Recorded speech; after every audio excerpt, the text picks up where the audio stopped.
हरे Krishna Krishna Krishna Hare Hare Hare Ram Ram Ram Hare Hare Hare Krishna Krishna Krishna Hare Hare Hare Ram Hare Hare Hare Krishna Krishna Krishna Hare Hare Ram Ram Ram Hare Hare Hare Krishna Krishna Krishna Hare Hare Hare Ram Hare Hare ISKCON Shri Shri Radha గోవిందాలయం Mangalore Karnataka వారి తరపున 18 రోజుల్లో భగవద్గీత అవగాహన క్లాసులకి అటెండ్ అయిన అందరికీ ధన్యవాదాలు, అందరికీ ప్రణామాలు.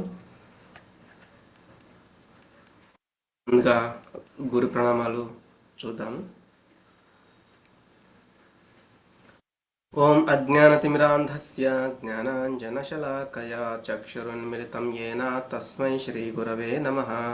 श्रीचैतन्यमनोभीष्टं स्थापितं येन भूतले स्वयं रूपः कदा मह्यं ददाति स्वपदान्तिकं. वन्देऽहं श्रीगुरो श्रीयुतपदकमलं श्रीगुरून् वैष्णवांश्च श्रीरूपं साग्रजातं सहगणरघुनाथान्वितं तं सजीवं साद्वैतं सावधूतं परिजनसहितं कृष्णचैतन्यदेवं श्रीराधाकृष्णपादान् सहगणललिता श्रीविशाखान्वितांश्च. नमो ओं विष्णुपादाय कृष्णप्रेष्ठाय भूतले श्रीमते भक्तिवेदान्ता स्वामिति नामिने. नमस्ते सारस्वते देवे गौरवाणी प्रचारिणे निर्विशेष शून्यवादी पाश्चात्यदेशतारिणे.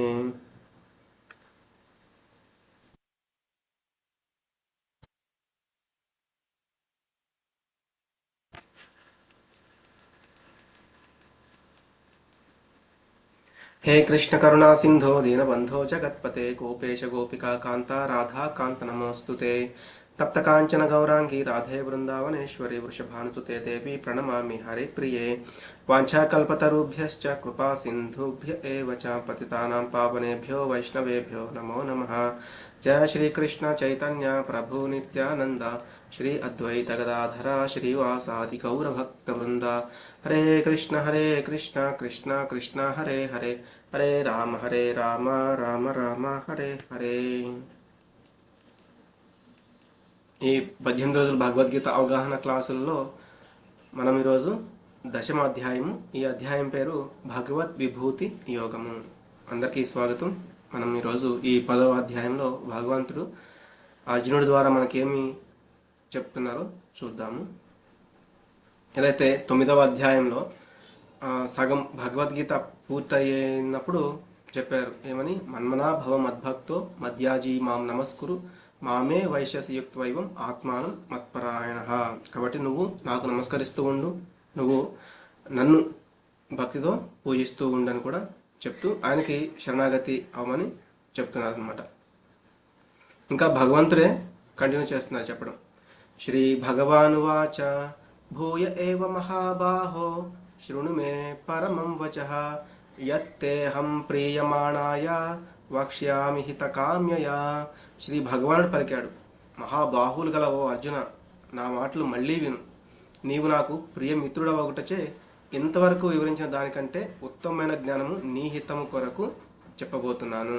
అంటే ఆల్రెడీ రాజవిద్య రాజగుహ్యం పవిత్రమిదముత్తమం ప్రత్యక్షావగమం ధర్మ్యం సుసుఖం కర్తుమవ్యయం. అంటే ఈ రాజవిద్య అనే ఈ భగవద్గీత జ్ఞానాన్ని పొందడము చాలా చాలా అవసరం. అది రహస్యాలన్నింటిలో కూడా అత్యంత రహస్యమైనది. దీన్ని నీకు వివరిస్తాను అని చెప్పడం జరిగింది. కాబట్టి ఇందులో కూడా నీకు ఇంకా ఉత్తమమైన జ్ఞానం ఎందుకు, నీ హితము కోసం ఇది ఇంకా చెప్పబోతున్నాను అని. అంటే రహస్యాల గురించి చెప్పారు. గుహ్యాత్ రహస్యము, గుహ్య తరం అతి రహస్యమైనది, గుహ్య తమం అత్యంత రహస్యమైనది, దీన్ని కూడా చెప్పడం జరిగింది. అంటే గుహ్యాత్ అంటే రహస్యం, సీక్రెట్ ఏముంది, మనము అంటే శరీరం కాదు, ఇది తెలుసుకోవడం ఒక సీక్రెట్ అనమాట. దానికంటే ఇంకా అతి రహస్యమైనది ఏంటి, పరమాత్మ కూడా ఉన్నారు, ఆత్మస్వరూపుడు. మనమేమో ఆత్మస్వరూపంలో పరమాత్మ ఉన్నారు, ఆయనకి మనకు ఉన్న సంబంధం ఏంటనేది తెలుసుకోవడం గుహ్యతరం. అట్లాగే గుహ్యతమం అంటే ఏంటి అంటే మరి తెలుసుకున్నాం కాబట్టి మనము భగవంతుడి పట్ల మనకి ప్రేమ అనేది ఉండాలి. మనం ఆ యొక్క సేవలో ఆ ప్రేమ భావంతో మనం భగవంతుడికి సేవ చేయడం అనేది అత్యంత రహస్యమైనది అనమాట. దాన్ని గుహ్యతమం అని చెప్తారు. కాబట్టి మనము భగవంతుడి యందే మన యొక్క మనసును లగ్నం చేసి అంతా కూడా వినియోగించాలి అనేది తెలుసుకోవడం. కాబట్టి నిజమైన ఉత్తమైన జ్ఞానము అంటే దానికి నిన్న చెప్పిన దానికి ఇంకా ఎక్స్టెండ్ చేస్తూ ఇంకా చెప్పడానికి భగవంతుడు అర్జునుడిని వినమని చెప్తున్నారు. నమే విదుస్సురగణాః ప్రభవం న మహర్షయః అహమాదిర్హి దేవానాం మహర్షీణాం చ సర్వశః. దేవతలకు గాని మహర్షులకు గాని నా పుట్టుక వైభవము తెలియదు, ఎందుకంటే దేవతలకు మరియు మహర్షులకు నేనే మూలము. అంటే అందరినీ సృష్టించిన వాడు భగవానుడు. అంటే దేవతలకైనా మహర్షులకైనా భగవంతుని యొక్క పుట్టుక అటువంటి వైభవము తెలియదు.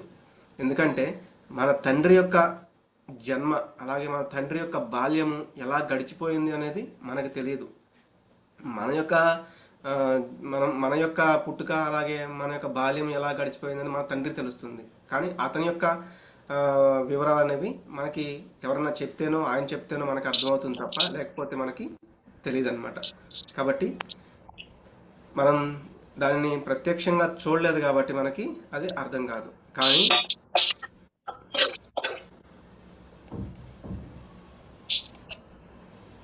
హరే కృష్ణ, మీట్లో ఉండండి ఒక్క నిమిషం.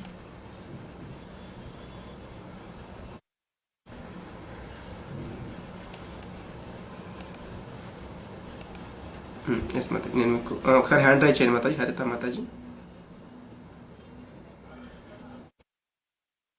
హరిత మాతాజీ.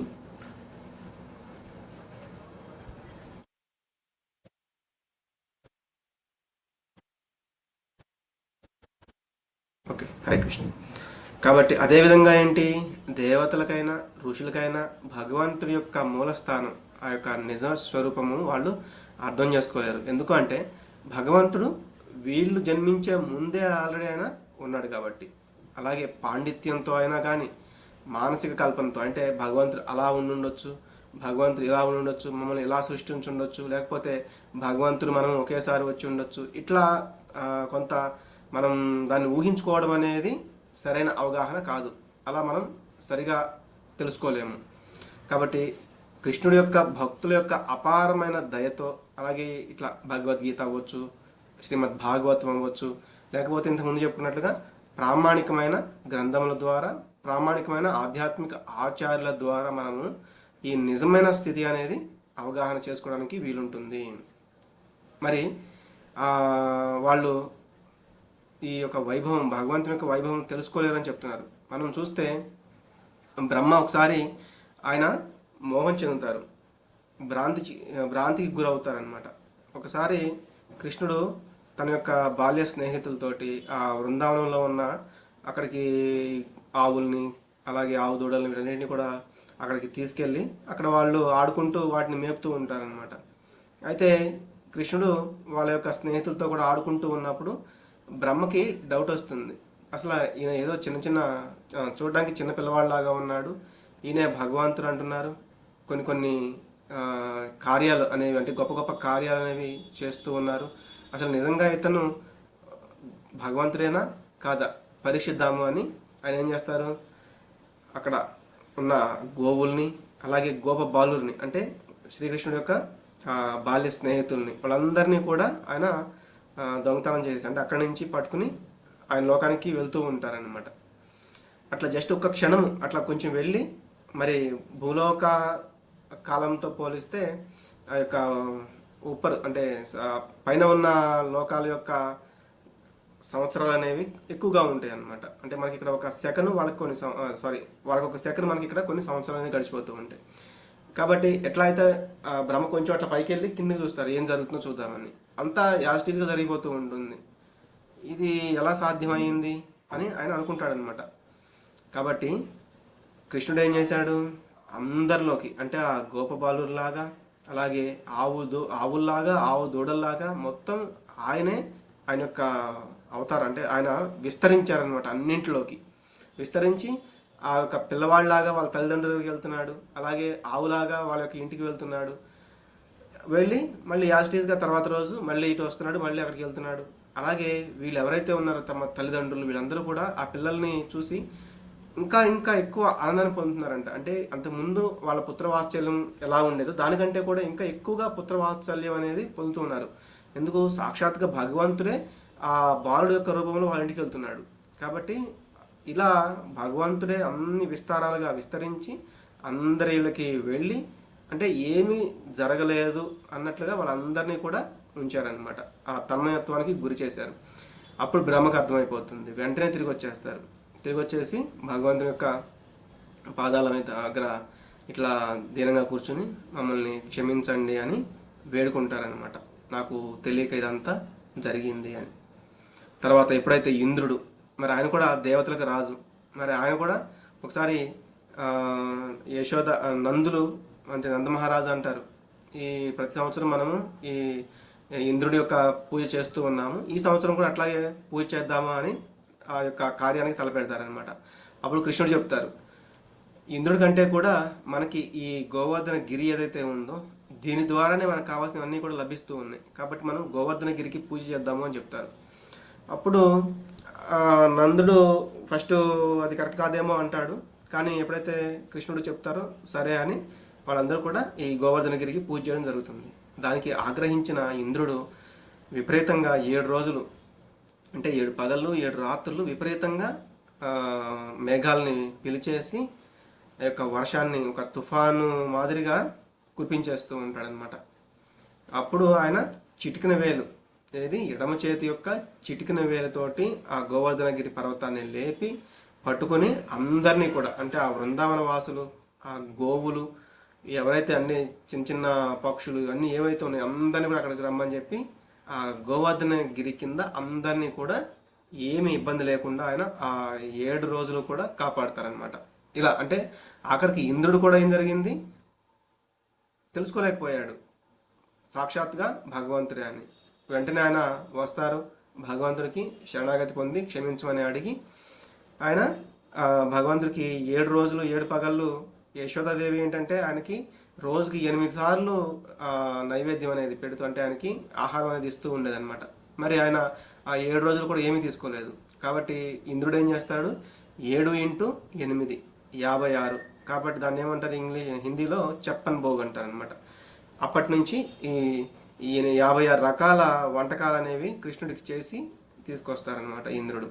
అట్లా అంటే వాళ్ళు కూడా ఒక్కొక్కసారి తెలుసుకోలేకపోతున్నారు. అందుకే మనకి శ్రీ ఈశోపనిషత్తులు కూడా వస్తుంది ప్రత్యక్షము, అలాగే అనుమానము, అలాగే శబ్దము అని. ఇవి ఏంటంటే ప్రమాణాలు అనమాట. ప్రత్యక్ష ప్రమాణం అంటే ఏంటంటే మనం కంటితో ఏదైతే చూస్తామో దాన్ని మనం నమ్ముతాము. అంటే నా ఎదురుగా ఇతను భగవంతుడి అవతారం తీసుకోలేదు కాబట్టి నేను నమ్మట్లేదు అని అనుకోవడం, అది కరెక్ట్ కాదనమాట. మరి అనుమానము, ఇది ఇలా అయి ఉండొచ్చు అలా అయి ఉండొచ్చు అనుకుంటూ ఊహించుకోవడం, అది కూడా కరెక్ట్ కాదు. ఎందుకంటే అది ఎప్పుడు కూడా నిజం అవ్వదు, ఇంకొకసారి నిజం అవుతూ ఉండొచ్చు. దాన్ని ఏదో ఎప్పుడో రేరుగా జరుగుతూ ఉంటాయి అనమాట. మూడవది ఏంటి, శబ్ద ప్రమాణం. శబ్ద ప్రమాణం అంటే వేదాలు, పురాణాలు, వేదాలు ఇవన్నీ కూడా అనమాట. ఇవి మనము ఎప్పుడైతే ఈ వేదాలు అనేవి దాన్ని మనం మార్చడానికి కానీ, ఎందుకంటే వేదాలు రచించిన వాడెవరు, భగవంతుడు. మనకి ఇది 15వ అధ్యాయంలో వస్తుంది. కాబట్టి భగవంతుడి నుంచి వచ్చినవి ఈ వేదాలని మనము ఒక ప్రమాణంగా తీసుకుంటాం అనమాట. దాంట్లో ఎటువంటి అంటే ఇది కరెక్టా కాదా అనే సందేహం అనేది మనకి అవసరం లేదు. కాబట్టి శబ్ద ప్రమాణం అనేది పూర్తిగా మనం ఆచరించవచ్చు అనేది తెలుసుకోవచ్చు. మరి ఇవన్నీ కూడా మనకి పురాణాలు, ఆ వేదాల నుంచే మనకి చెప్పబడుతూ ఉంటాయి. ఈ పురాణాలు, ఆ వేదాలు కూడా మొట్టమొదటిగా బ్రహ్మకి భగవంతుడు ఆయన యొక్క మనసులో చెప్తారు. తర్వాత బ్రహ్మ నుంచి ఇంకా నారదుడికి, నారదుడి నుంచి వ్యాస మహర్షికి, ఇట్లా వచ్చి ఇప్పుడు మనకి అందరికీ కూడా అందుతున్నాయి అన్నమాట. యో మామజమనాదించ వేత్తి లోకమహేశ్వరం అసమ్మూఢ సమర్థ్యేషు సర్వపాపై ప్రముచ్యతే. నన్ను జన్మరహితుడుగాను అనాదిని అని సర్వలోక మహేశ్వరుడు అని తెలుసుకున్నవారు మోహమునకు గురికారు, మరియు వారు సమస్త పాపము నుండి విముక్తి చేయబడతారు. అంటే ఎవరైతే తెలుసుకున్నారో, ఇప్పుడు ఆధ్యాత్మిక మార్గంలో ఉండే వాళ్ళందరూ కూడా ఇదంతా కూడా తెలుసుకుంటారు. ఎందుకు? వాళ్ళు వేదాలను తెలుసుకుంటారు. వేదాలని తెలుసుకున్న దానివల్ల భగవంతుడు ఆ వేదాంతకృత్ వేద విధేయవచాహం, అంటే ఆ వేదాంతం మనకి ఎప్పుడైతే అర్థమవుతుందో అప్పుడు అర్థమయ్యేది ఏంటంటే వాసుదేవ సర్వమితి, వాసుదేవుడే సర్వము అని అర్థమవుతుంది. మరి వాళ్ళు ఇంకా వాళ్ళకి మోహం అనేది కానీ ఉండదు. దానివల్ల ఏమవుతుంది, వాళ్ళు పాపాల నుండి కూడా విముక్తి చేయబడతారు. బుద్ధిరజ్ఞాన సమ్మోహ క్షమా సత్యం తమశ్శమః సుఖం దుఃఖం భవో అభావో భయం చ భయమేవ చ అహింసా సమతా తుష్టిః తపోదానం యశో యశః భవంతి భావా భూతానాం మత్త ఏవ పృథక్ విధాః. బుద్ధి, జ్ఞానము, సంశయము మరియు భ్రాంతి రాహిత్యము, క్షమాగుణము, సత్యము, ఇంద్రియ నిగ్రహము, మనోనిగ్రహము, సుఖదుఖములు, జనన మరణములు, భయము, ధైర్యము, అహింస, సమత్వము, తృప్తి, తపస్సు, దానము, కీర్తి, అపకీర్తి మొదలగు జీవుల వివిధ గుణములన్నీ నా నుండే జనించాయి. ఇదంతా కూడా మనకి శ్రీమద్ భాగవతంలో వీటి యొక్క పూర్తి వివరణ అనేది మనకి ఉంటుందన్నమాట. ఇవన్నీ కూడా భగవంతుడి నుంచే వచ్చాయి. మహర్షయః సప్త పూర్వే చత్వారో మనవస్తథా మద్భావా మానసా జాతా యేషాం లోక ఇమాః ప్రజాః. సప్త ఋషులు మనందరికీ తెలిసిందే. వారి పూర్వము సనక సనందాదులైన 4 మహర్షులు, అలాగే 14 మంది మనువులు నా మనసు నుండే ఉద్భవించారు. వివిధ లోకములందరి సమస్త ప్రజలు వారి నుండే జన్మించారు. ఒక్క నిమిషం.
హరే కృష్ణ, క్షమించాలి. కాబట్టి సప్త ఋషులు అంటే 7 ఋషులు, అలాగే వారి పూర్వం సనక సనందాదులైన 4 మహర్షులు. సనక, సనందన, సనాతన, సనత్ కుమారులు వీళ్ళు మనం చూస్తూ ఉంటాం కదా. ఇక్కడ ఈ పిక్చర్లో చూస్తే ఇక్కడ పైన ఉన్నారు చూడండి 4. వాళ్ళు తన నుండే వచ్చారని, ఈ సమస్త విషయం, ఈ యొక్క అంటే పరంపర, ఈ యొక్క వంశపారపర్యం అనేది దాని యొక్క విధానం కూడా చెప్తూ ఉన్నారు. బ్రహ్మ నుంచి వీళ్ళు 4 పుత్రులు ఉద్భవిస్తారు ఆయన యొక్క మనసు నుంచి. అందుకే వాళ్ళని మానస పుత్రులు అని కూడా అంటూ ఉంటారు, మీరు వినే ఉంటారు. సనక, సందన, సనాతన, సనత్ కుమారులు. అంటే మన బ్రహ్మాండంలో ఉన్న బ్రహ్మదేవుడికి అందరికంటే ముందు అతని యొక్క మనసు నుంచి వీళ్ళు అలైంగిక పద్ధతులు, అంటే వీళ్ళకి తల్లి అనేది, అంటే తల్లి అనేవారు ఉండరనమాట. అలైంగిక పద్ధతిలో వీళ్ళు జన్మిస్తారు. వీళ్ళు ఎప్పుడు కూడా నిత్యము ముక్త జీవులుగా ఉంటారు. అలాగే యోగ శాస్త్రాలలో వీళ్ళు నిష్ణాతులు, అంటే పూర్తి జ్ఞానం అనేది కలిగిన వాళ్ళు అనమాట. వీళ్ళు ఆధ్యాత్మిక సాధన ద్వారా మోక్ష ప్రాప్తికి సహాయం చేయడానికి వీళ్ళకి శక్తి ఇవ్వబడింది. కాబట్టి వీళ్ళ 4 కూడా ఆ విధంగా ఉంటారు. వీళ్ళ తర్వాత ఎవరు వచ్చారు? సప్త ఋషులు. వాళ్ళ తర్వాత 14 మంది మనువులు. మరి మనం ఇప్పుడున్న ఆ మనువు యొక్క పేరేం పేరు? మనం ముందు కూడా చెప్పుకున్నాం కదా. ఓకే,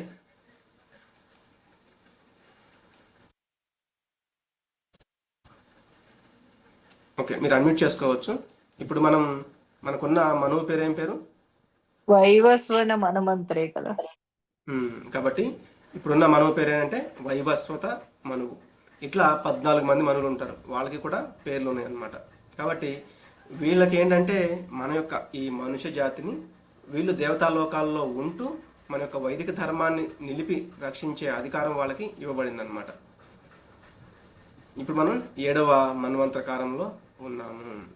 ఆ బ్రహ్మదేవుని యొక్క పగలు మనం 8వ అధ్యాయం చూసాం కదా. బ్రహ్మదేవుని యొక్క పగల్లో 14 మంది మనువులు ఉంటారు. ఇప్పుడు మనకి 7వ మనువు నడుస్తూ ఉంది. ఇట్లా 7 మనువులు ఉన్నారు కదా. మరి ఇంకా 7 మనువులు వచ్చిన తర్వాత బ్రహ్మకి ఒక రోజు ఒక కల్పం పూర్తవుతుంది కాబట్టి మళ్ళీ ప్రళయం అనేది సృష్టించబడుతుంది అనమాట. ఇట్లా ఆ ప్రళయానికి కూడా ఇక్కడ చూస్తే మత్స్యావతారం. ఎప్పుడైతే ఒక సత్యవ్రతుడు అనే అతను భగవంతుడికి అంటే సూర్య భగవానుడికి ఆర్గ్యం ఇస్తూ ఉంటారు కదా వాటర్లో, సంధ్యావందనం చేసేటప్పుడు ఆ ఆర్గ్యం ఇవ్వడానికి వెళ్తారనమాట. అప్పుడు ఆ నీళ్ళలో నుంచి ఒక చిన్న చేప అతని యొక్క చేతుల్లోకి వచ్చి పడుతుంది. అప్పుడు నన్ను రక్షించమని అది అడుగుతుంది అనమాట. అప్పుడు దాన్ని తీసుకుని కమండలం అంటే ఆ ఋషుల దగ్గర కమండలం అనేది ఉంటుంది కదా, దాంట్లో వేసుకుంటారు. కొంతసేపటికి ఏమవుతుంది, అది ఆ కమండలం అంత పెద్దగా అయిపోతుంది. సరే అని దాన్ని తీసుకెళ్ళి ఒక ఒక నీటి కుండ దాంట్లో వేస్తారు. కాసేపటికి అది అంత పెద్దగా అంటే ఆ కుండం అంత పెద్దగా అయిపోతుంది. దాన్ని తీసుకెళ్ళి పెద్ద చెరువులో వేస్తారనమాట. అప్పుడు మళ్ళీ అది పెద్దగా అయిపోతుంది, ఆ చెరువు అంతా పెద్దగా అయిపోతుంది అనమాట. అప్పుడు తనకి డౌట్ వస్తుంది. అప్పుడు ఆయన చెప్తారు, ఇది మీరు ఎవరో నాకేదో చెప్పాలనుకుంటున్నారు, మీరు దయచేసి మీ యొక్క వాస్తవ రూపాన్ని దర్శించండి, అంటే మీరు ఒక వాస్తవ రూపాన్ని ప్రదర్శించండి అంటే అప్పుడు భగవంతుడు చెప్తారు, మీరు ఇప్పుడు ఒక 7 రోజుల్లో ఈ ప్రళయం అనేది రాబోతూ ఉంది. కాబట్టి ఔషధాలు అట్లాగే సప్త ఋషుల్ని వీళ్ళందరినీ కూడా మీరు పలానా చోటికి తీసుకొచ్చారు అంటే నేను ఒక పడవను తీసుకొస్తాను, అందులో మీరు ఎక్కి నెక్స్ట్ మళ్ళీ ఇంకొక కల్పానికి మీరు దాన్ని రెడీ చేయాలి అన్నట్లుగా ఆయనకి ఆజ్ఞ ఇవ్వబడుతుంది అనమాట. సరే అంటారు. సేమ్ ఆయన చెప్పినట్లుగా వారం రోజుల్లో అక్కడ తీసుకొస్తారు. ఈలోపు ప్రళయం అనేది స్టార్ట్ అవుతుంది. వీళ్ళందరూ కూడా ఇట్లా పడవలో ఎక్కించేసుకుని వీళ్ళందరినీ కూడా ఆయన తన యొక్క ఆ మత్స్యావతారంలో వచ్చి ఆ కొమ్ముకి వాసుకి అంటారు కదా, ఒక పాము, ఆ వాసుకిని ఇట్లా కట్టి ఆ రాత్రి అంతా కూడా అంటే బ్రహ్మదేవుడికి ఒక రాత్రి సమయము ఈ యొక్క కారణ జలాల్లో ఇదంతా కూడా విహరిస్తూ ఉంటారన్నమాట.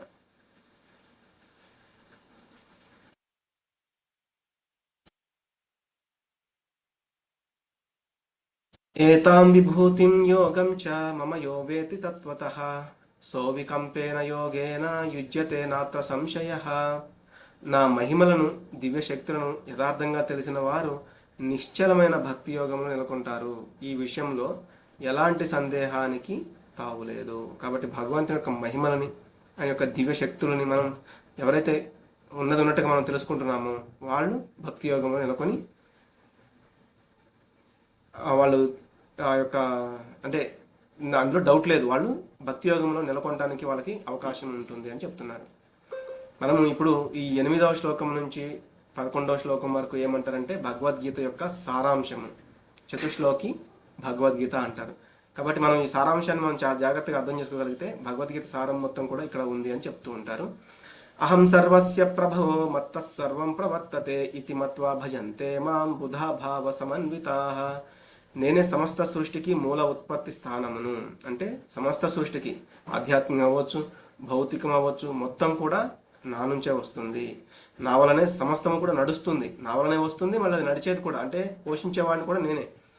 దీనిని సంపూర్ణంగా తెలుసుకున్న జ్ఞానులు నన్ను అత్యంత భక్తి విశ్వాసములతో ఆరాధిస్తారు. అందుకే మరి మనకి ఆ భక్తి ఆ విశ్వాసాలు అనేవి ఎలా రావాలి? అందుకే చెప్తారు, బ్రహ్మాండ భ్రమితే కోన భాగ్యవాన్ జీవ్ గురు కృష్ణ కృపాపాయ్ భక్తిలతా బీజ్. అంటే కొన్ని కోట్ల మందిలో నుండి ఎవరికో మాత్రం ఈ భక్తిలత బీజం అనేది దొరుకుతుంది. దానిని ఎవరు కూడా వదిలిపెట్టకుండా ఉండాలి. ప్రతి ఒక్క దానికి కూడా చతుశ్లోకి అనేది ఉంటుంది. భాగవతంలో చతుశ్లోకి ఉంటుంది, రామాయణంలో ఇట్లా. అలాగే ఈ యొక్క శ్లోకాలను కూడా ఏమని చెప్తా ఉంటారంటే ఈ యొక్క శ్లోకం మొదటి శ్లోకం వచ్చేసి సంబంధ, తర్వాత అభిధేయ, తర్వాత ప్రయోజన. అంటే భగవంతుడికి మనకి సంబంధం ఏంటి అని తెలిపేది ఈ సంబంధ శ్లోకం అనమాట. అంటే మనం తెలుసుకోవాలి, తర్వాత ఎవరిని మనం తెలుసుకున్న తర్వాత మనం ఏం చెయ్యాలి అనేది, తర్వాత అది మనం ఏం చేయాలో తెలుసుకున్నది ఆచరించిన తర్వాత మనకి వచ్చే ప్రయోజనం ఏంటి అనేది, ఇట్లా 3 విధాలుగా కూడా చెప్తారు. ఇంకా ఇక్కడ ఏం చెప్తున్నారు, అహం సర్వస్య ప్రభవో. ఈ భౌతిక ప్రపంచం అనేది మొత్తం సృష్టిలో 1/4 ఉంటుంది. మిగతా 3 వంతులు కూడా ఆధ్యాత్మికమైన లోకాలు అనేవి ఉంటాయి. మత్తస్సర్వం ప్రవర్తతే ఇతి మత్వా భజంతే మాం. భజంతే అంటే నిజంగా మనం భగవంతుడి గురించి తెలుసుకున్న వాళ్ళు ఆయనకి సేవ చేస్తూ ఉంటారు, ఆయన్ని భజిస్తూ ఉంటారు. భజన అంటే కేవలం పూజ చేయడం కాదు, అంటే ఆరాధించాలి. అంటే ఆరాధించడం అంటే ఏంటంటే మనం ఎవరినైతే నమ్ముకున్నామో వాళ్ళు చెప్పిన దాన్ని మనం విని ఆచరించడం అనమాట. కాబట్టి పూజకి ఆరాధనకి తేడా ఏంటి అనేది ఇట్లా మనం డిఫరెన్స్ కూడా చూడొచ్చు. పూజ అంటే నీకు కొబ్బరికాయలు కొడతాను, నాకు ఈ యొక్క ఫలితం అనేది తీరాలి అని ఇట్లా కోరికలు కోరుకుంటూ ఉంటారు. కానీ ఆరాధన అనేది ప్రేమ, అంటే మనం భగవంతుడి పట్ల ప్రేమ తెలుపుతూ నిన్నటి అధ్యాయం చూసాం కదా, పత్రం పుష్పం ఫలం తోయం యోమే భక్త్యా ప్రయచ్చతి. భక్తితో మనం భగవంతుడికి అన్నిటిని కూడా సమర్పిస్తూ ఉండడం. ఇంకా ఇతిమత్వ భజంతే మాం అంటే భగవంతునిపై భక్తి శ్రద్ధతో ఆయనకి సేవలు చేస్తూ ఉండడం. ఇది ఎవరైతే చేస్తూ ఉంటారో వాళ్ళు భగవంతుని యొక్క భక్తి అంటే ఆ భక్తుల సాంగత్యంలో ఉంటూ వాళ్ళు ఏం చేస్తూ ఉంటారు, మచ్చిత్త మద్గత ప్రాణ బోధయంత పరస్పరం కథయంతశ్చ మాం నిత్యం తుష్యంతి చ రమంతి చ.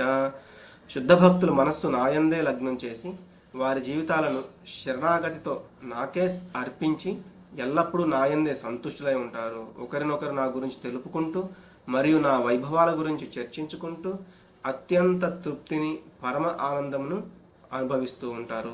ఇందాక మనం చెప్పుకున్నాం కదా సంబంధ, తర్వాత ఇది అభిధేయ అనమాట. అందుకే ఇక్కడ ఏమంటారు, మత్ చిత్త. చిత్తము అంటే మనసు. మనస్సుని భగవంతుడి మీద పూర్తిగా లగ్నం చేసి ఎవరు వాళ్ళు శుద్ధ భక్తులు ఆయన మీదనే లగ్నం చేస్తారు. వాళ్ళు ఏంటంటే పూర్తిగా భగవంతునికి శరణాగతి అవుతారు. ఎప్పుడు కూడా తుష్యంతిచ రమంతిచ, నిత్యము కూడా తుష్యంతిచ రమంతిచ అంటే భగవంతుడినే కీర్తిస్తూ ఉంటారు. మనం చూస్తాము సుఖదేవ గోస్వామి 7 రోజులు కూడా నిద్రాహారాలు మానేసి పరీక్షిత్ మహారాజ్కి శ్రీమద్ భాగవతాన్ని వివరిస్తూనే ఉన్నారు. కాబట్టి ఆయన కూడా చాలా ఆనందం పొందుతూ కీర్తిస్తూ ఉన్నారనమాట. అంటే ఇట్లా కీర్తిస్తూ ఎవరైతే ఉంటారో శుద్ధ భక్తులు అనేవాళ్ళు వాళ్ళకి ఆనందం ఎప్పుడు కలుగుతూనే ఉంటుంది. ఇక్కడ చూస్తే మనం శ్రీ ప్రభుపాదుల వారు ఆయన ఎప్పుడు కూడా భగవంతుని కీర్తిస్తూ చాలా ఆనందంగా ఉండేవాళ్ళు. 70 సంవత్సరాల వయసులో కూడా అమెరికా వెళ్ళారు. 2 సార్లు హార్ట్ అటాక్ వచ్చినా కూడా పట్టించుకోకుండా భగవంతుని యొక్క కార్యం కోసం నేను వెళ్తున్నాను, భగవంతుని నన్ను నేను చూస్తాను కదా యోగక్షేమం వహామ్యహం, నా యోగక్షేమాలు ఆయన చూసుకుంటారు అని వెళ్ళారు. అక్కడ చాలా ఇబ్బందులు పడ్డారు. అయినా కూడా ఏమీ అంటే కలవరపడకుండా భీతి చెందకుండా దృఢమైన విశ్వాసంతో అక్కడ ఉన్న హిప్పీలని అంటే వాళ్ళని మార్చడానికి వాళ్ళతో ఉన్న ఇబ్బందుల్ని తట్టుకోవడానికి అక్కడ ఉన్న సైన్యం కూడా అక్కడికి అమెరికాలో ఉన్న వారి యొక్క పోలీసు సైన్యం కూడా చాలా ఇబ్బంది పడుతూ ఉండేది. అటువంటి వాళ్ళని వాళ్ళ చేత హరే కృష్ణ మహామంత్రం జపింపు చేస్తూ వాళ్ళని వైదిగా ఈ యొక్క దుస్తులు ధరింపజేసి వాళ్ళ నుదుటిన భగవంతుని యొక్క నామాలని పెట్టుకునేలాగా అంటే వాళ్ళందరికీ కూడా భక్తి ప్రచారాన్ని చేసి భక్తి మార్గాన్ని వాళ్ళందరినీ అవలంబింపలే అలా చేసి అట్లా భక్తి మార్గంలోకి తీసుకొచ్చి ఎవరి చేత కూడా ఎటువంటి ఇబ్బంది కలిగించకుండా ఒక రకంగా చెప్పాలంటే ఆ గవర్నమెంట్ కూడా ఆయన చాలా హెల్ప్ చేశారనమాట. కానీ మనం ఇక్కడ చూస్తూ ఉంటాము ఎక్కువగా ఏం మాట్లాడుతూ ఉంటారు, రాజకీయాలు, స్పోర్ట్స్ అని, న్యూస్ అని ఎక్కువగా ఇటువంటివి మాట్లాడుకుంటూ ఉంటారు. కానీ శుద్ధమైన భక్తులు ఏంటి, నీటిలో నుంచి చేప ఎట్లా అయితే బయటకు వచ్చి చాలా ఇబ్బంది పడుతూ ఉంటుందో భగవంతుడి గురించి వాళ్ళు కనుక మాట్లాడుకోలేకపోతే అంటే భౌతిక విషయాలు ఏమైనా మాట్లాడాల్సి వస్తే వాళ్ళు కూడా అలా విలువలాడిపోతూ ఉంటారంట. అట్లా ఉంటారు శుద్ధ భక్తులు అనేవాళ్ళు. అంటే భగవంతుని యొక్క మాట్లాడే దాంట్లో సంబంధం భగవంతుడికి సంబంధించింది లేకపోతే వాళ్ళు క్షణకాలం కూడా జీవించలేనంత ఇబ్బందిగా ఫీల్ అవుతూ ఉంటారన్నమాట. మరి సంబంధం మన భగవంతుడితో ఉన్న సంబంధం తెలుసుకున్నాము. తర్వాత శుద్ధ భక్తులుగా మరి అంత ఆనందాన్ని పొందుతూ ఉన్నాము. మరి దాని వల్ల వచ్చే ప్రయోజనం ఏంటి అంటే తేషాం సతతయుక్తానాం భజతాం ప్రీతిపూర్వకం దదామి బుద్ధియోగం తం ఏన మాముపయాంతి తే.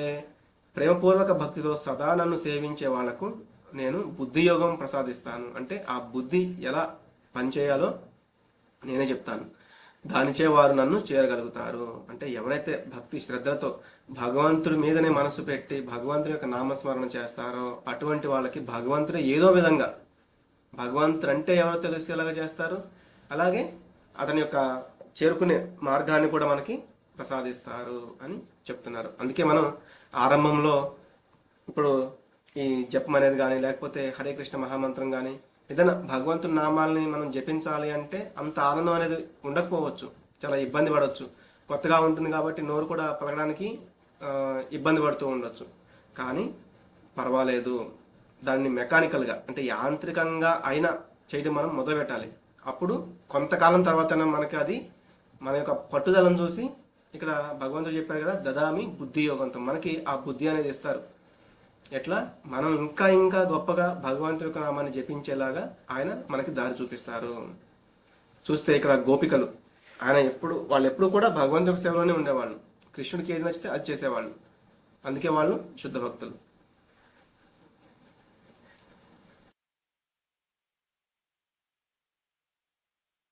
ఇది కూడా ప్రయోజన శ్లోకమే. తేషామేవానుకంపార్థం అహం అజ్ఞానజం తమః నాశయామ్యాత్మభావస్థో జ్ఞానదీపేన భాస్వత. నేను వారి మీద కరుణ చూపడానికి వారి హృదయాల్లో ఉండే వాళ్ళ హృదయములలో ఉండి అజ్ఞానం వల్ల కలిగిన అంధకారాన్ని తేజోవంతమైన జ్ఞానదీపంతో నశింపజేస్తాను అంటున్నారు. అంటే ఎలా అయితే మనకి ఆ బుద్ధి అనేది ప్రసాదిస్తారో అలాగే మన హృదయంలో ఉంటూ మనకి ఈ యొక్క మనలో ఉన్న ఆ అంధకారాన్ని, ఆ చీకటిని అంతటిని కూడా పారద్రోలుతారు. ఎలా? తేజోవంతమైన జ్ఞానం అనే దీపాన్ని మనలో వెలిగిస్తారనమాట. ఇక్కడ మనం చూస్తే సుఖదేవ్ గోస్వామి పరీక్షిత్ మహారాజుకి 7 రోజుల్లో దేహం విడిచిపెట్టాల్సి వచ్చింది ఆయనకు ఒక శాపం వల్ల. అతనేమనుకున్నాడు, ఈ 7 రోజుల్లో నాకు మంచి జ్ఞానం ఇవ్వగలిగే వాళ్ళు ఎవరైనా ఉంటే, అంటే భగవంతుడి గురించి నాకు చెప్పగలిగే వాళ్ళు ఎవరైనా ఉంటే నేను తెలుసుకుంటే చాలు అని ఆయన అనుకున్నారు. అప్పుడు ఆయన శుద్ధ భక్తి అనేది కాదు, ఎందుకు జస్ట్ వాళ్ళు ఆ శుద్ధ భక్తి అనే స్టేజ్లో లేకపోయినా తెలుసుకోవాలనుకుంటున్నారు. కానీ అతని మనసులో అది సుషుప్త అవస్థలో ఉందని చెప్తారు. అంటే నిద్రాణంగా ఉంటారు కదా, అట్లా ఉందన్నమాట. కాబట్టి అతను ఏం చేశాడు, ఈ అజ్ఞాన అంధకారాన్ని ఎలా తొలగించుకోవాలో అటువంటి మార్గాన్ని చూపించమని వేడుకున్నాడు. అప్పుడు అతనికి సుఖదేవ గోస్వామి ఆయన నియమించడం జరిగింది. దాని ద్వారా ఏమైంది, ఈయన పూర్తిగా భగవంతుడి గురించి తెలుసుకోగలిగారు, ఆయన గొప్ప భక్తుడు కాగలిగారు అనమాట. తర్వాత దేవహూతి దేవికి కపిల భగవానుడు ఆయన ఒక అంటే దేవహూతి దేవికి కొడుకుగా అవతారం తీసుకున్నారు. అలాగే భగవంతుని యొక్క లీలల గురించి చెప్తారు. ఎందుకంటే ఆ కర్దమముని వానప్రస్థ ఆశ్రమానికి వెళ్ళిపోతూ, అంటే భగవంతుడి వైపుకు తన యొక్క మార్గాన్ని సాగిస్తూ తనకి ఈ పుత్రుని ఇచ్చి వెళ్తారనమాట. అలాగే కృష్ణుడు ఎప్పుడైతే ఆ గోలోక బృందావనానికి వెళ్ళిపోవాలి అని అనుకుంటారో అప్పుడు నారాయణ అవతారంలో కనిపించి ఉద్ధవుడికి, అలాగే ఇక్కడ ఈయన ఉద్ధవుడు అనమాట, అలాగే ఈయన మైత్రేయ మునికి ఈ చతుర్భుజ ఆకార రూపాన్ని దర్శనమిచ్చి ఉద్ధవుడికి కూడా ఈ ఉద్ధవ గీతని ఉపదేశించి తర్వాత ఆయన లోకానికి వెళ్తారనమాట. ఇట్లా అంటే ఎవరైతే భగవంతుణ్ణి వాళ్ళు ఈ యొక్క మచ్చిత్త మద్గత ప్రాణ ఈ స్టేజ్లో ఉండగలుగుతున్నారో వాళ్ళకి నిజమైన జ్ఞానం వాళ్ళ యొక్క హృదయంలో ఉంటూ అజ్ఞానాన్ని తొలగించి ఆయనే ఆ జ్ఞాన దీపాన్ని వెలిగిస్తూ ఉంటారు అనేది సారాంశం. ఇదంతా విన్న తర్వాత ఇంకా అర్జునుడు చెప్తున్నారు. అర్జున ఉవాచ పరం బ్రహ్మ పరం ధామ పవిత్రం పరమం భవాన్ పురుషం శాశ్వతం దివ్యం ఆదిదేవమజం విభుం ఆహుస్త్వాం ఋషయ సర్వే దేవర్షిర్నారదస్తథా అసితో దేవలో వ్యాసః స్వయం చైవ బ్రవీషి మే. అర్జునుడు పలికెను, నీవు దేవదేవుడవు, పరంధాముడవు, పరిశుద్ధుడవు, సంపూర్ణ సత్యమువు, శాశ్వతమైన వాడవు, నీవు ఆది పురుషుడవు, అతీంద్రియుడవు, పుట్టుకలేని వాడవు, సర్వవ్యాపకుడవు. నారదుడు, అసితుడు, దేవరుడు మరియు వ్యాసుడు వంటి గొప్ప ఋషులందరూ నీ గురించిన ఈ సత్యము ధృవపరిచారు. ఇంకా ఇప్పుడు నీవు స్వయంగా దీన్ని నాకు ప్రకటిస్తున్నావు. అంటే ఎప్పుడైతే కృష్ణుడు ఆ యొక్క 4 భగవద్గీత సారాంశాన్ని వివరించారో అప్పుడు అదంతా విన్న తర్వాత అర్జునుడికి ఆ మోహం అంతా కూడా తొలగిపోయింది. ఎందుకంటే అతను సంపూర్ణంగా చెప్పారు కదా, 9వ అధ్యాయంలో జ్ఞానం అనేది ఇస్తున్నా అన్నారు, ఇంకా ఇక్కడ ఉత్తమ జ్ఞానం ఇంకా చెప్తానన్నారు. కాబట్టి సంపూర్ణంగా భగవంతుడి గురించి అతనికి అర్థమైపోయింది. మనం ఇంకోటి ఏంటంటే భగవద్గీత చదివేటప్పుడు కూడా మన మూడ్ అంటే మన యొక్క మానసిక స్థితి అనేది కూడా ఎలా ఉండాలి, అర్జునుడిలాగా. అంటే మనం కృష్ణుడికి శరణాగతి అవ్వగలిగితే అది మనకి చాలా ఈజీగా అర్థమవుతుంది. లేదంటే మనకి భగవద్గీత అనేది అంత ఈజీగా అర్థం కాదు. అర్థం కాలేదు అంటే అడిగి తెలుసుకోవచ్చు. కానీ ఈ భగవద్గీతలో కూడా కొంతమంది ఏమంటారు, ఒక పార్ట్ నచ్చింది ఇంకో పార్ట్ నచ్చలేదు అని. కానీ అది కరెక్ట్ కాదు. మొత్తము చెప్పింది సాక్షాత్గా అక్కడ శ్రీకృష్ణుడే చెప్పారు. కాబట్టి ఒకటి ఒప్పుకుంటాను ఇంకోటి ఒప్పుకోను అంటే అది కుదరదు. అందుకే ఇక్కడ అర్జునుడు అని చెప్తున్నారు, పూర్తిగా స్వయం చైవ బ్రవీషిమే, ఇప్పుడే మీరు స్వయంగా నాకు చెప్తున్నారు. కాబట్టి అర్జునుడు పూర్తిగా భగవంతుడికి శరణాగతి పొంది, అంతేగాని అంటే పూర్తిగా శరణాగతి పొందారు కానీ ఆయన ఏదో ఒక అతను బావ అని కానీ ఒక మిత్రుడని కానీ సరే ఆయన ఏదో చెప్తున్నాడు విందామని కానీ అట్లా కాదు. దానికి వాయిస్ క్లారిటీ లేదా? హరే కృష్ణ. ఎవరైనా ఇంకొకరు చెప్పండి. ఉన్నది ప్రభుజీ ఉంది. ఓకే మాతాజీ. శ్రీనివాసరావు ప్రభుజీ కొంచెం మీకు నెట్వర్క్ ఇష్యూ ఉన్నట్టుంది, కొంచెం చూసుకోండి, నెట్వర్క్ ఉన్న దగ్గర ఉండండి. కాబట్టి ఇక్కడ మరి ఆయన ఒక బావని కానీ ఏదో ఒక మిత్రుడు చెప్పాడని ఆయన చెప్పట్లేదు. అందుకే మనం ఏదైతే ప్రూఫ్స్ అడుగుతూ ఉంటాం కదా, ఇక్కడ అందుకే చెప్తున్నారు, నారదుడు, అసితుడు, దేవలుడు మరియు వ్యాసుడు వంటి గొప్ప ఋషులు వీళ్ళందరూ చెప్పారు అంటే మరి అది సత్యమే కదా, అది చెప్తున్నారు అనమాట. సర్వమేతదృతం మన్యే యన్మాం వదసి కేశవ నహితే భగవన్ వ్యక్తిం విదుర్దేవానదానవాహ. ఓ కృష్ణ, నీవు నాకు చెప్పిందంత సత్యమని నా సంపూర్ణ విశ్వాసం. దేవతలు, దానవులు కూడా నీ నిజస్వరూపం ఎరుగరు. ఆల్రెడీ భగవంతుడు చెప్పారు, దేవతలు తెలుసుకోలేకపోతున్నారు, అప్పుడప్పుడు భ్రమకు లోనవుతారు.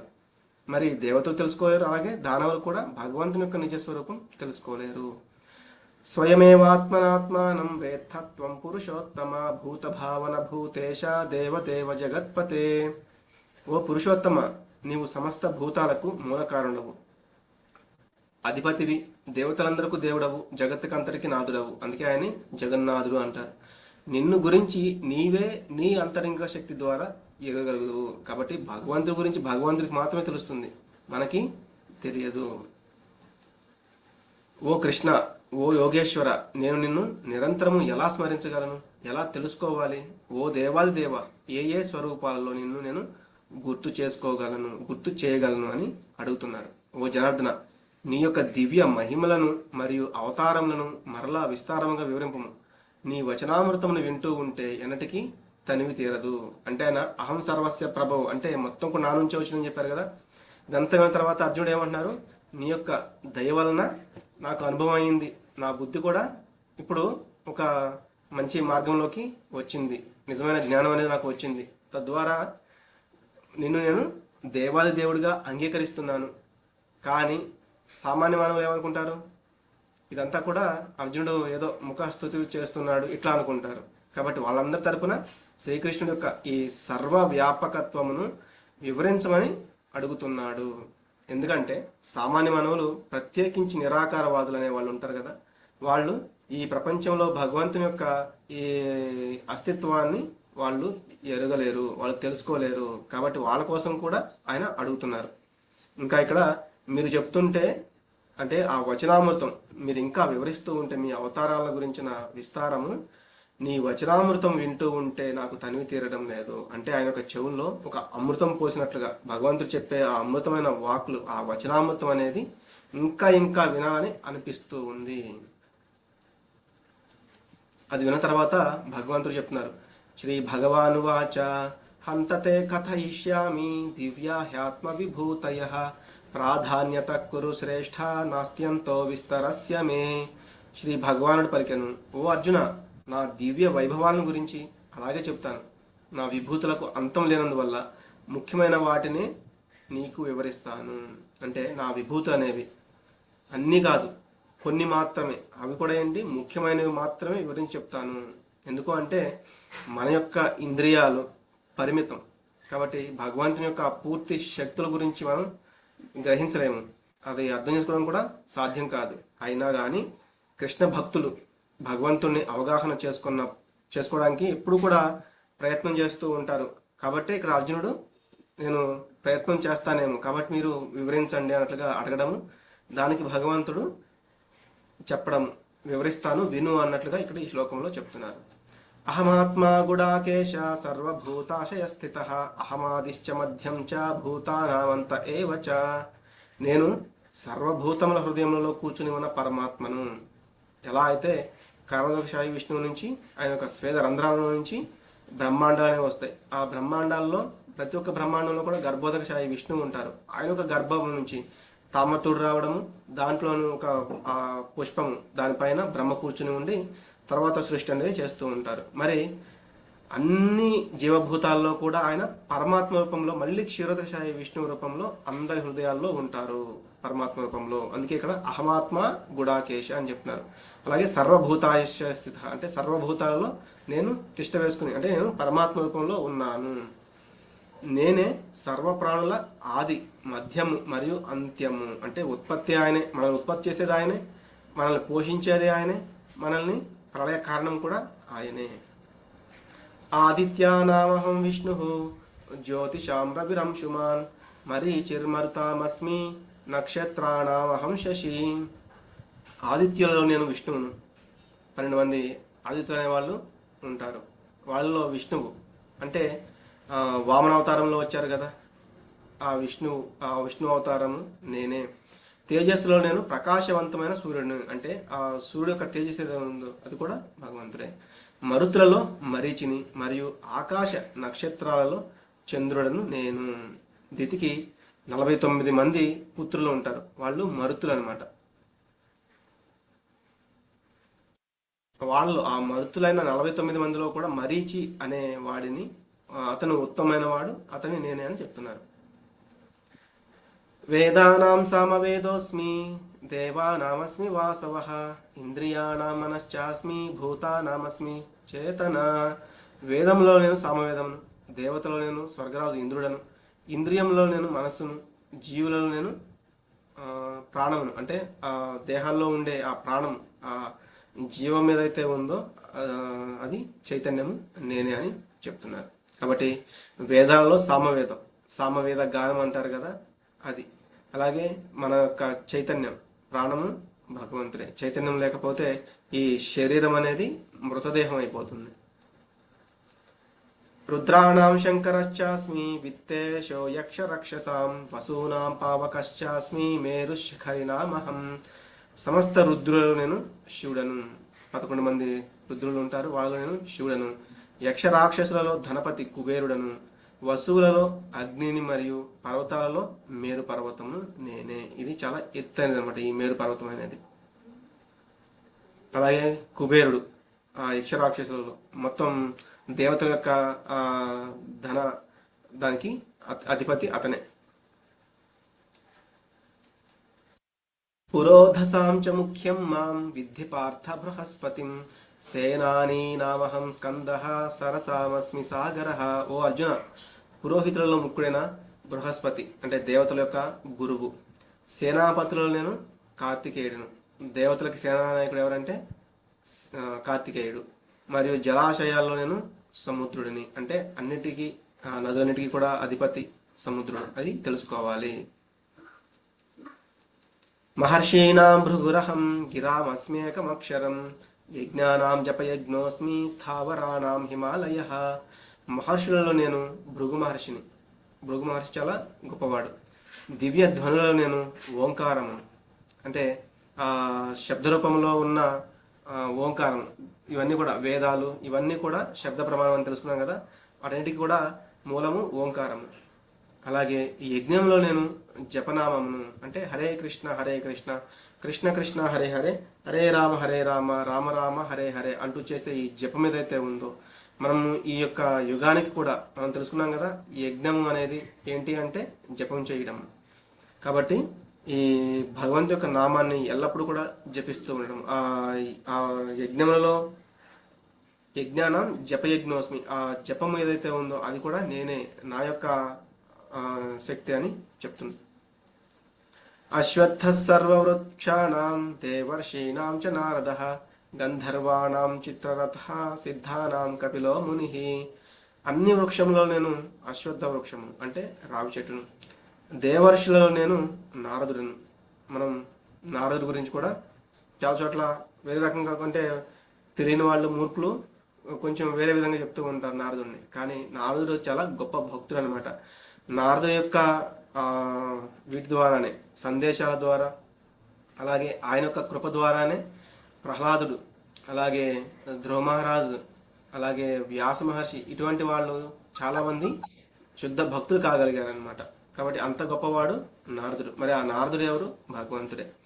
గంధర్వులో నేను చిత్రరథుడను, సిద్ధులలో నేను కపిలముని. కపిలముని అంటే ఇందాక మనం చూసాం కదా, దేవహూతి దేవికి ఆయన చెప్పారు. అలాగే గంధర్వుల్లో చిత్రరథుడు అంటే ఆ గానం చేసే ఒక కౌశలం అనేది ఉంటుందన్నమాట. అది మొత్తం కూడా చిత్రరథుడు దానికి అధికారి, ఆయన భగవంతుడు అని చెప్తున్నారు. ఉచ్చైశ్రవశమశ్వానాం విద్ధి మాం అమృతోద్భవం ఐరావతం గజేంద్రాణం నరాణాం చ నరాధిపం. అశ్వములో నేను అమృతం కొరకు సముద్రాన్ని చిలికినప్పుడు పుట్టిన ఉచ్చైశ్రవమును, అంటే ఈ యొక్క అశ్వము. అలాగే గజరాజులలో ఐరావతమును, మనుషులలో రాజును నేను అని తెలుసుకోవాలి. ఇది చాలా ఉత్తమమైనదని చెప్తున్నారు. ఎప్పుడైతే ఆ క్షీరసాగర మదనం చేస్తారు కదా, అప్పుడు వస్తుంది. ఆ వాసుకి కూడా మత్స్యావతారంలో వస్తూ ఉంటుంది. ఆ వాసుకుని కూడా అది చిలికేటప్పుడు కవంలాగా కడతారు కదా, అట్లా ఇవన్నీ కూడా ఆ క్షీరసాగర మదనం జరిగినప్పుడు వస్తాయి. ఆయుధానామహం వజ్రం ధేనూనామస్మి కామధుక్ ప్రజనశ్చాస్మి కందర్పః సర్పాణామస్మి వాసుకి. ఆయుధములలో వజ్రాయుధము, గోవులలో సురభి అంటే కామధేనువు, సంతాన ఉత్పత్తికి కారణములలో ప్రేమదేవత అయిన మన్మధుడు, అంటే ఆ అంటే ధర్మ సహితమైన ఏదైతే ఆ కామం ఏదైతే ఉందో అది కూడా, అంటే ఆ ప్రేమదేవత అయిన మన్మధుడిని కూడా నేనే అని చెప్తున్నారు. అలాగే సర్పములలో వాసుకి, ఇందాక మనం చెప్పాం కదా, ఆ క్షీరసాగర మదం ఎప్పుడైతే జరుగుతుందో ఆ వాసుకిని కూడా అక్కడ కట్టి ఆ పర్వతాన్ని చిలుకుతూ ఉంటారనమాట. అనంతశ్చాస్మి నాగానాం వరుణో యాదసామహం పితॄణామర్యమా చాస్మి యమ సంయమతామహం. అనేక పడగలు గల నాగులలో నేను అనంతుడను, అంటే అనంతశేషుడు. జలవాసులో నేను వరుణదేవతను, పితృదేవతలో నేను అర్యముడను. అలాగే నియమాలను అమలు పరిచే వారిలో నేను యమధర్మరాజుని. ఎప్పుడైతే అర్యముడు అంటే కొంతకాలం యమరాజుగా ఉంటారనమాట. శాపం వల్ల ఒకసారి యమధర్మరాజు విదురుడుగా వచ్చినప్పుడు ఆ అర్యముడు యమధర్మరాజుగా కర్తవ్యాన్ని నిర్వర్తిస్తారు. ప్రహ్లాదశ్చాస్మి దైత్యానాం కాల కలయతామహం మృగాణాం చ మృగేంద్రోహం వైనతేయశ్చ పక్షిణాం. దైత్య దానవులలో అంటే రాక్షసులో నేను ప్రహ్లాదుడిని. చిన్నప్పటి నుంచి కూడా ఆయన ఉండడానికి రాక్షస వంశంలో జన్మించినా కూడా ఆయన ఎప్పుడు కూడా విష్ణు అంటే భగవంతు యొక్క నామాన్నే స్మరిస్తూ ఉంటారు. అన్నింటినీ నియంత్రించే వాటిలో కాలాన్ని నేనే అని చెప్తున్నారు. కాలము దేన్నైనా కూడా మార్చేయగలదు. జంతువుల్లో నేను సింహమును, పక్షుల్లో నేను గరుత్మంతుని. మనం కాలం గురించి కూడా చూస్తే శంకరాచార్య వారు కూడా చెప్తారనమాట. హారతి కర్పూరం లాగా, అంటే కాలం ఏంటి, మన దగ్గర ఉన్న నా ధనం మాకురు ధనజన యవ్వన గర్మం హరతి నివేశాత్ కాలాత్ సర్వం అని చెప్తారనమాట. అంటే మాకురు ధన జన యవ్వన గర్వం, అంటే నేను యవ్వనంలో ఉన్నాను, అలాగే నా వెనకాల చాలా మంది జనం ఉన్నారు, నా దగ్గర చాలా ధనం ఉంది. ఇట్లా మనం ఎప్పుడైతే విర్రవీగుతామో అదంతా కాలం అనేది ఒక క్షణంలో దాన్ని హారతి కర్పూరం వెలిగిస్తే ఎంతసేపు ఉంటుంది, చాలా ఒక సెకండ్, ఒక నిమిషం అంతే. అట్లా మొత్తం కూడా నాశనం అయిపోతుంది అనమాట కాలం గనక తలుచుకుంటే. పవన పవతామస్మి రామ శస్త్రభృతామహం ఝషాణామకరశ్చాస్మి శ్రోతసామస్మి జాహ్నవి. పవిత్రం చేయవాట్లు నేను వాయువుని. ఎప్పుడైతే మనకి ఇట్లా ఏదన్నా దుమ్ము ధూళి అనేది ఉందనుకోండి, విపరీతమైన గాలి వీస్తే మొత్తం కూడా క్లీన్ అయిపోతుంది. ఆయుధారిలో నేను రాముడిని, అంటే రాముడి యొక్క బాణం తిరుగులేదని చెప్తారు. రామనామానికి రామ బాణానికి తిరుగులేదు. జలచరాలలో ముసలిని. ఎప్పుడైతే జలంలో ఉన్నప్పుడు ఈ ముసలి అనేది చాలా స్ట్రాంగ్ అయిపోతుంది బయట ఉన్నప్పుడు కంటే కూడా. ప్రవహించే నదులలో గంగా నదిని నేను, మనకందరికీ తెలుసు గంగా నది చాలా పవిత్రమైనది. అది ఎలా వచ్చింది, భగవంతుని యొక్క పాదాల నుంచి వచ్చింది, ఆయన యొక్క బొటని వేలు నుంచి ప్రవహించింది. ఓ అర్జున, సమస్త చరాచర సృష్టికి నేనే ఉత్పత్తి, ఉనికి, అంతం అయి ఉన్నాను. విద్యలన్నింటిలో నేను అధ్యాత్మ విద్యను, వాదించే వాళ్ళలోని వాదాన్ని కూడా నేనే.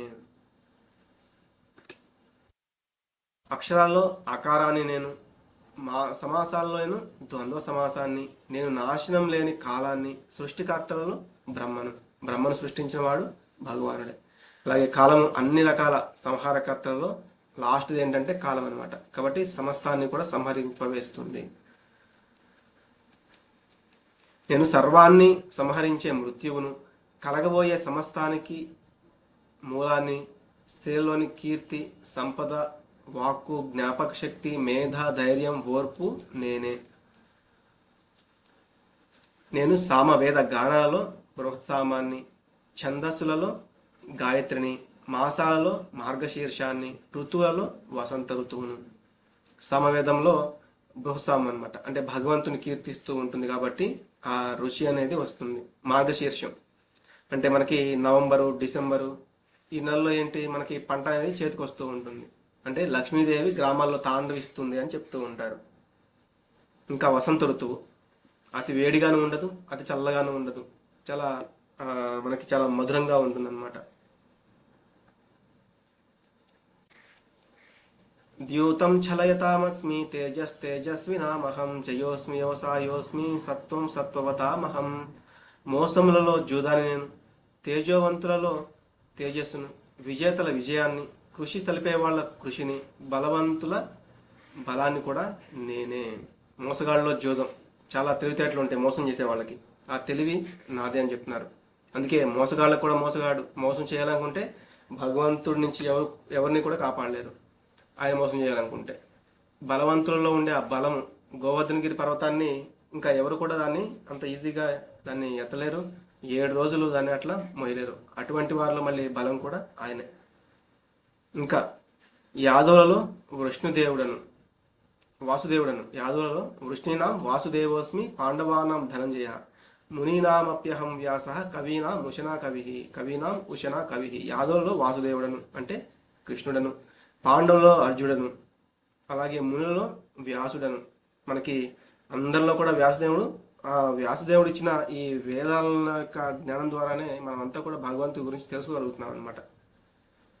అలాగే ఎప్పుడైతే కృష్ణ భగవానుడు తన యొక్క అవతారాన్ని పరిసమాప్తి చేసి వెళ్తారో అప్పుడు అర్జునుడి యొక్క గాంధీవం కూడా పనిచేయదంటారు.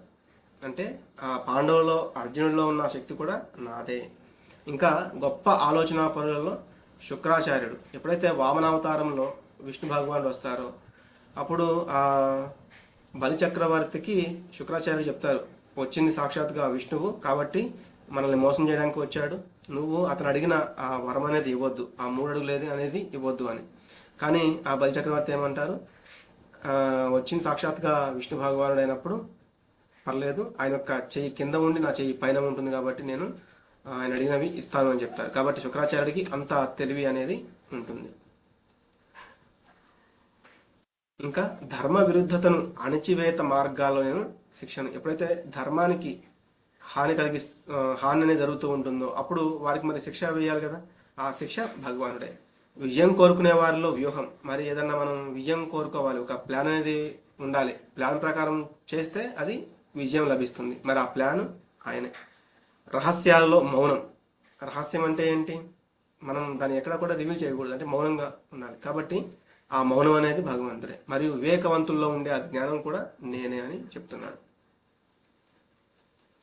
యచ్చాపి సర్వభూతానాం బీజం తదహమర్జున న తదస్తి వినా యస్యాత్ మయా భూతం చరాచరం. ఓ అర్జున, ఇంకా నేను అన్ని జీవుల జన్మ కారణమైన విత్తనం. మనకి 14వ అధ్యాయంలో కూడా చెప్తారు, ఈ యొక్క బీజం అంటే సర్వభూతాలు అంటే అన్ని జీవులకి బీజం విత్తనం ఎవరంటే నేనే. అది కదిలే లేదా కదలని ఏ జీవి అయినా నేను లేకుండా ఉనికిలో ఉండలేదు. నాంతోస్తి మమ దివ్యానాం విభూతీనాం పరంతప ఏషతు దేశత ప్రోక్తో విభూతేర్వస్తరో మయా. ఓ శత్రుంజయుడా, నా దివ్య రూపములకు అంతం లేదు. నేను నీతో చెప్పింది అంతా నా అనంతమైన విభూతుల యొక్క సూచన మాత్రమే. అంటే ఇప్పటిదాకా నీకు ఏదైతే వివరించానో అది సూచన, అంటే కొంచెం మాత్రమే, లేచ మాత్రమే నేను నీకు వివరించాను, కొంతవరకు మాత్రమే చెప్పాను, మొత్తం చెప్పలేదు. దీనికి ఎందుకు అంతం అనేది ఉండదు, నేను చెప్పుకుంటూ పోతే దీనికి అంతం అనేది ఉండదు అని చెప్తున్నారు. యద్యద్విభూతి మత్సత్వం శ్రీమదూచితమేవ తత్తదేవావగచ్చత్వం మమ తేజోంశ సంభవం. ఈ లోకంలో ఐశ్వర్యవంతమైనవి, సుందరమైనవి, మహిమ కలిగినవి అయిన సమస్త సృష్టిలు కేవలము నా తేజస్సులోని ఒక్క అంశ నుంచే ఉద్భవించినవని తెలుసుకొనుము. ఇక్కడ చూస్తే వటపత్రశాయి ప్రళయం జరిగినప్పుడు భగవంతుడు ఒకసారి అనుకుంటారంట, నా యొక్క పాదాలలో అందరూ అమృతం ఉంటుంది అని అంటూ ఉంటారు, ఒకసారి నేనే అది ఒక టేస్ట్ చేస్తాను అని ఆయన కాల్ని ఆ బొటన వేలని ఆయన నోట్లోనే పెట్టుకుంటారు. అలా ఇంకా ఆయన చెప్తున్నారు ఇక్కడ ఐశ్వర్యవంతమైన, ఈ లోకంలో ఉన్న ఐశ్వర్యవంతమైన అంటే గొప్పమైనవి, సుందరమైనవి, అలాగే మహిమ కలిగినవి ఇవన్నీ కూడా ఏవైతే ఉన్నాయో అవన్నీ కూడా నా యొక్క ఒక్క అంశ చేత మాత్రమే వచ్చాయి అని తెలుసుకోవాలని చెప్తున్నారు. అథవా బహునైతే నా కిం జ్ఞాతేన తవార్జున విష్టభ్యాహమిదం కృత్సనం ఏకాంశేన స్థితో జగత్. ఓ అర్జున, ఈ వివరణాత్మక జ్ఞానం యొక్క అవసరం ఏమున్నది? అసలు ఇంత వివరించాల్సిన అవసరం ఏమీ అవసరం లేదు. కేవలం నా ఒక్క అంశ మాత్రము చేతనే నేను ఈ విశ్వమంతా వ్యాపించి పోషిస్తున్నాను. ఇక్కడ కృష్ణుడు ఏం చెప్తున్నారు? నేను భగవంతుని యొక్క రూపంలో రావాల్సిన అవసరం కూడా లేదు. నా యొక్క ఒక్క అంశ చేత, అంటే పరమాత్మ రూపంలో, క్షీరోదక్షాయ విష్ణు రూపంలో, గర్భోదక్షాయ విష్ణు రూపంలో, ఇవంతా కూడా భగవంతుని యొక్క ఒక్క అంశ చేతనే వచ్చాయన్నమాట. కాబట్టి ఈ విశ్వాలన్నింటినీ కూడా నేనే పోషిస్తున్నాను, కాబట్టి నేనే వ్యాపించి ఉన్నాను. కాబట్టి మనం భగవంతుని యొక్క ఐశ్వర్యాన్ని తెలుసుకోవాలి అంటే మనకి చాలా చాలా అంటే ఆయన వివరించడానికే ఒక్క అంశనే వివరించడానికి, అంటే ఇదంతా కూడా పోషించేది ఒక్క అంశ. మరి ఇప్పుడు ఆయన విభూతులు చూస్తే ఇప్పటికే చాలా చెప్పారు, కానీ ఇంకా ఆయన మొత్తం చెప్తే మనకి అసలు అది అర్థం కూడా కావు. ఇవి కూడా అర్థం చేసుకోవడానికి మనకి చాలా కష్టం అనమాట. కాబట్టి కృష్ణుడు ఇక్కడ తన యొక్క ఐశ్వర్యాన్ని వివరించాడు. దానిపై భక్తుడు తన మనస్సుని స్థిరపరచుకొని, మరియు ఈ ప్రపంచంలో ఏదైనా ఐశ్వర్యవంతమైనవి ఇటువంటి వాటిని చూసినప్పుడు, ఏదైనా ఎదురైనప్పుడు ఆయనకి భగవంతుని అంటే కృష్ణుని మనం స్మరించుకోగలడానికి ఈజీగా ఉంటుంది. దాని యొక్క ఉద్దేశంతో అర్జునుడు ఆ ప్రశ్న అడగడం జరిగింది.